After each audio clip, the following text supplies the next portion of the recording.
Estamos de regreso aquí en Concreto y estoy con mi amigo el licenciado David Alejandro Saucedo, del despacho Saucedo Consultoría Legal. ¿Cómo le va, licenciado? Muy bien, muy bien. Buenos días. Muchas gracias por la invitación. El licenciado es catedrático de la Universidad Autónoma de Coahuila, ahí con el buen amigo Alfonso Yáñez, que está agarrando otra vez realce la Facultad de Jurisprudencia de la UAC. Sí, la verdad estamos muy contentos con el trabajo del director. Le está echando muchas ganas y diario nos sorprende con actividades nuevas y de renombre para la facultad. Mira, podrán decir muchas cosas buenas y malas de, le voy a decir con todo respeto, Poncho, lo conocemos como Poncho, sí, los amigos, pero lo que sí estamos seguros es que le mete pasión a lo que hace y está apasionado por la Facultad de Jurisprudencia. Sí, fíjate, yo lo conocí cuando, bueno, yo entré a la facultad y él se lanzó apenas para presidente de la Sociedad de Alumnos. Y la verdad desde ahí mostraba un trabajo increíble, un trabajo, era diario y ahora que lo tenemos como director nos sorprende, nos sorprende. Yo lo que lo conozco es siempre trabajo, todos los días. Hay que decirle que nos invite, perdió el desayuno después de tantas flores que le estamos dando mi amigo David Alejandro, el licenciado David Alejandro y yo. Pero el día de hoy vamos a hablar de un tema muy importante. Hace una semana fue lo de Silao, Guanajuato. El miércoles, el miércoles. Sí, bueno, se va a cumplir una semana. Se llevó a cabo, yo pudiera considerar la primera ocasión en la historia del país de una elección democrática, libre, secreta de un sindicato en el país. ¿Sí será la primera vez que pasa esto en el país, licenciado? Así es, sí, es algo inédito que se dio en Silao, Guanajuato, en la planta de General Motors. Por primera vez en México se activa un procedimiento rápido, de respuesta rápida, que deriva de las recientes negociaciones del tratado del TEMEC. En lo que hace el capítulo laboral, se insistió mucho por parte de los países, tanto México, Estados Unidos y Canadá, sobre todo Canadá y Estados Unidos, en buscar la libertad sindical en México. Es decir, nos estábamos enfrentando, o Canadá y Estados Unidos tenían un interés en que existía de por sí, hay el trabajo en México, considerado con los sueldos de Estados Unidos y Canadá, pues es más barato, los sueldos son más baratos y la mano de obra es muy calificada. Y aparte, se considera por parte de nuestros vecinos que existe una ventaja al tener sindicatos pues a modo, se puede decir, o me voy a permitir la palabra a modo. Obviamente no estamos generalizando, pero prácticamente es una observación por parte del gobierno, de los gobiernos vecinos. Y pues bueno, ellos en el TEMEC aprovechan esta reciente negociación, aprovechan el buscar que exista mejores negociaciones en los contratos colectivos y que exista una verdadera legitimación de los trabajadores, una verdadera representación de los intereses de los trabajadores ante los patrones y las empresas mexicanas. Oye, licenciado, ¿esto que pasó en GM Silao es un evento aislado o se viene una nueva tendencia para todos los sindicatos en el país? Aquí en el estado de Coahuila hay empresas armadoras muy importantes que tienen mucha relación con el Tratado de Libre Comercio. ¿Se pudiera dar el caso de que estas elecciones libres, secretas, democráticas se den en los sindicatos de Coahuila?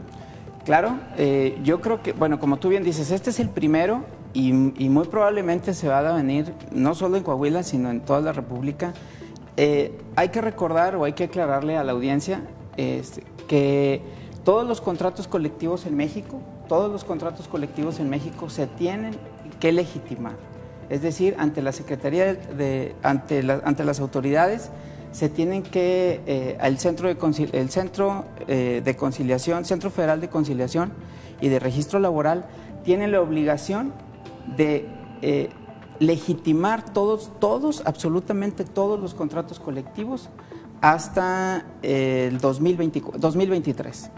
En el 2023 todos los contratos colectivos tienen que estar legitimados, es decir, este proceso fue el primero. Obviamente, este también deriva de un mecanismo, ¿sí? Es decir, no todos se van a llevar, obviamente, como se realizó el de Silao, en donde intervino inclusive hasta el Instituto Nacional Electoral para validar las elecciones. Obviamente, esto es un proceso más complejo, no es así, es decir, no se van a realizar todos iguales. No se van a realizar todos iguales, esto fue una excepción, pero indudablemente todos se van a tener que registrar. Oye, pero sí marca un precedente de que si no se llegaran a realizar las elecciones sindicales con total apertura, transparencia y honestidad, pues puede haber quejas y obligar a que se vuelva a repetir los procesos. Así que es el precedente, háganlo bien o lo vamos a volver a hacer. Es correcto. Sí. Es correcto. O sea, este procedimiento, como te digo, es de excepción, pero realmente es como debe de ser.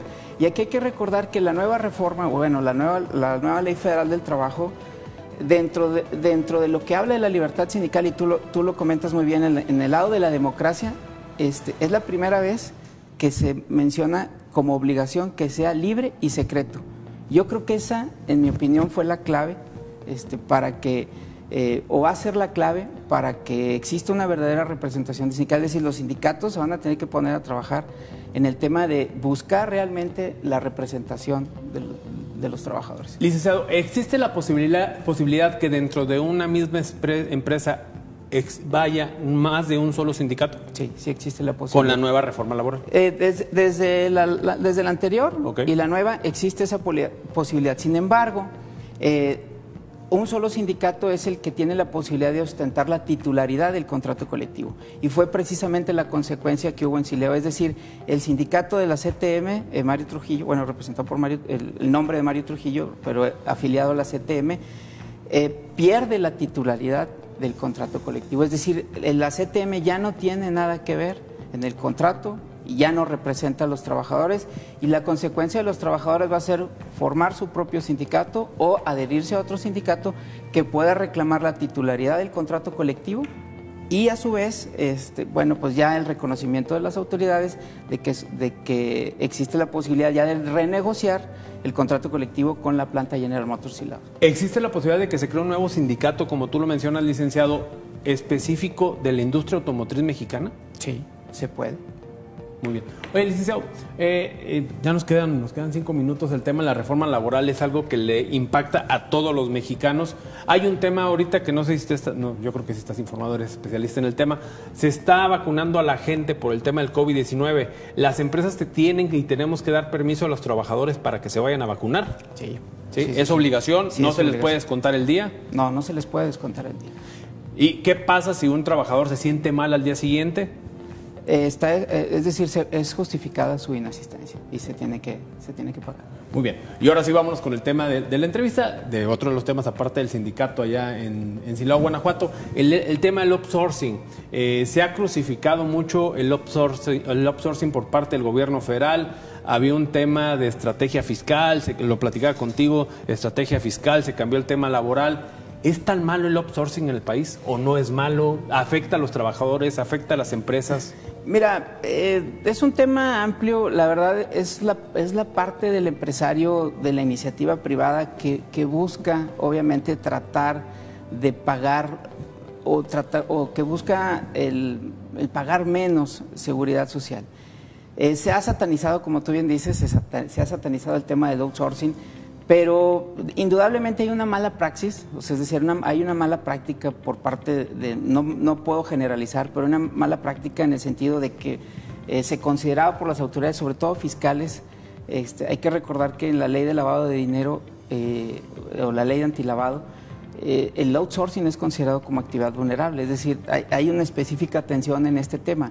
Entonces, se trata, en mi punto de vista, tratan de corregir el tema fiscal o el tema de evasión fiscal por esa mala práctica desde una reforma laboral. Y yo creo que no iba por ahí. O sea, al final del día, si el tema es fiscal, pues tratar de resolverlo desde el punto de vista fiscal. ¿Por qué? Porque están prácticamente desapareciendo de la Ley Federal del Trabajo una figura jurídica pues prácticamente necesaria, como es la tercerización de actividades. Es decir, es imposible que una persona o que una empresa pues no se ayude o no se haga valer de la especialización o de la actividad de terceros para poder realizar sus funciones. Entonces, el desaparecer esta figura obviamente pues genera consecuencias. Ellos el legislador, al momento de regular el outsourcing, habla de una actividad especializada o de empresas especializadas, Pues, sin embargo, hay que recordar que la Constitución pues, nos dice que nosotros nos podemos dedicar a lo que nosotros queramos, siempre y cuando sea lícito. Y en esta nueva reforma, pues nos está acotando a nada más dedicarnos a una sola actividad.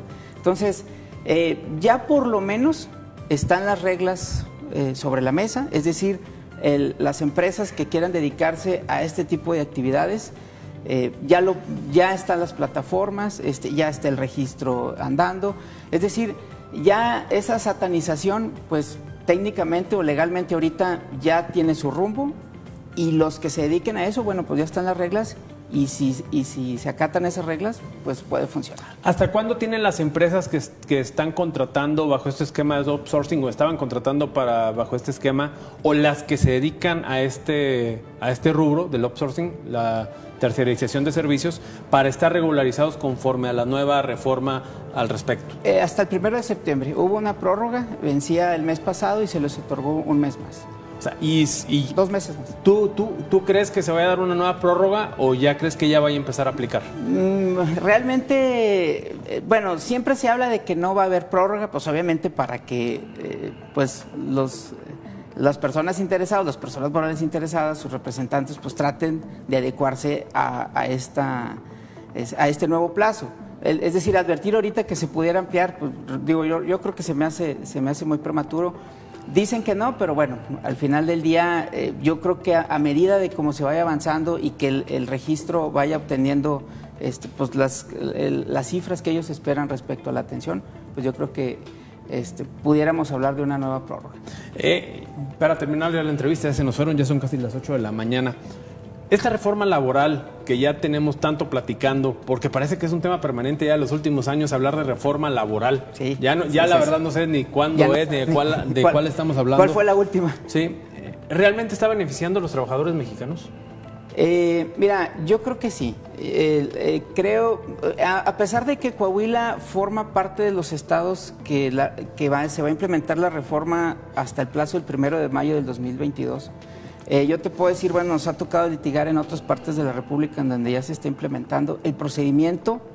Aquí, obviamente, la ley cambió en 2 aspectos. En el aspecto colectivo, que bueno, ahorita lo mencionamos, pero en el aspecto individual es el procedimiento. El procedimiento es más transparente, el procedimiento obliga a los patrones a tener prácticamente toda la documentación necesaria para acreditar, me estoy yendo a un extremo, para acreditar condiciones de trabajo que se marcan en la ley y que en un procedimiento, ojo aquí, el artículo 47 de la Ley Federal de Trabajo establece ya la presunción de un despido que obliga al patrón a desvirtuarlo. Entonces, si un patrón no está listo, si un patrón no tiene los documentos necesarios, si un patrón no se prepara, pues prácticamente va a estar muy vulnerable a un procedimiento. Obviamente está la etapa de conciliación y bueno, en esto pues nosotros como abogados pues medimos los riesgos, ¿no? Y establecemos condiciones para poder entrar a una buena negociación, pero pues si entramos desprotegidos o entras vulnerable, pues obviamente hay más riesgo para el procedimiento. Eso creo yo beneficia al trabajador porque pues lo hace más transparente, es una justicia obvio, más inmediata y más expedita. Oye, dicen por ahí una máxima del derecho, más vale un mal acuerdo que un buen pleito, ¿no? Más vale un buen arreglo que un buen pleito. Así es, así es. Vámonos ya. Muchas gracias, licenciado, por estar con nosotros. A ti por la invitación. Búsquenlo ahí a través de redes sociales, especialista en temas laborales, sindicales, aquí en el Estado de Coahuila, de las figuras más importantes al respecto. Esto fue ya todo en concreto. Ana Karen, muchas gracias. Ella se quedó fuera del estudio ya en un nuevo tiempo. Marcelo de la Peña, muchas gracias también en el tema de los deportes. Se suspendió la vacunación en Ciudad Universitaria. No es culpa de la Universidad Autónoma de Coahuila, es culpa de la desorganización, la verdad, de los encargados, gobierno federal. Hay manifestaciones ahí de estudiantes, empezaron a romper los candados para ingresar a las diferentes aulas de la universidad allá en Arteaga, así que no vayan a vacunarse al campus Arteaga, no va a haber vacunación. El día de hoy no hay vacunación para de 18 años a 29 aquí en la capital del estado de Coahuila. Muchas gracias, licenciado. A ti, es un gusto. Nos vemos, cuídense, nos vemos el día de mañana.